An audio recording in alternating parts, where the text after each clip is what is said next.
As far as the chaos we find ourselves in these days, it's difficult to say which side pulled the trigger first.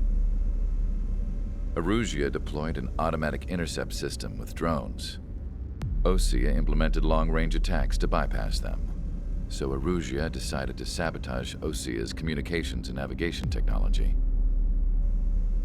Erusia couldn't launch a satellite themselves, but they were still able to hack the software of the Osean transmission and navigation systems. Before Osea even noticed, half of their satellites were hijacked. That's when things got ugly.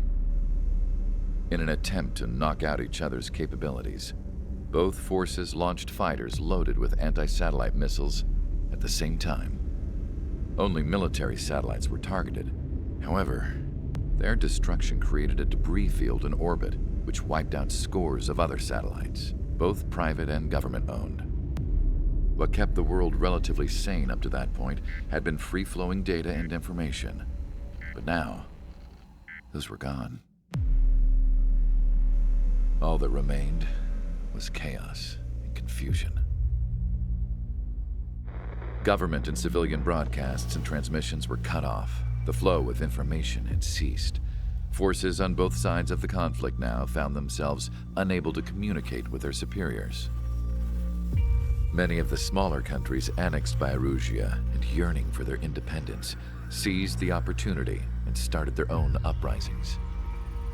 As for why some of Osea's military decided to break off from the main force and continue on their own, I have no idea. Perhaps there was some sort of dispute over the chain of command. The continent that had once seen wars that were only fought between Osea and Erusia was now full of numerous conflicts between rival leaders vying for power. Insurgencies were everywhere. I even heard a rumor that a group of Osean convicts had rebelled.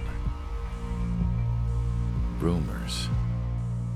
It never ceased to amaze me that even at a crazy time like this, something as trivial as a rumor could find its way here. Communications from corporate were cut off. Apparently, the entire computer network was down. It was a wise decision to make our drones autonomous with AI instead of being radio-controlled. Wise and forward-thinking.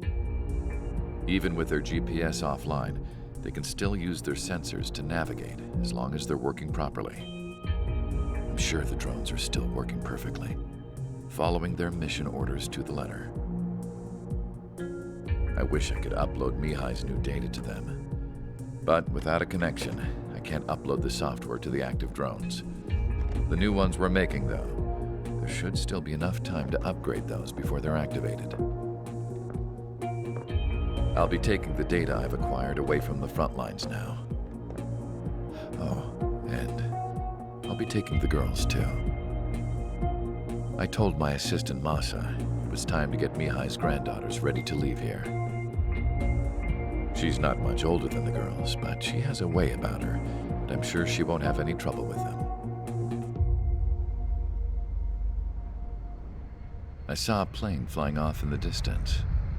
I imagine it was looking for a safer place. The plane had a rose emblem on it.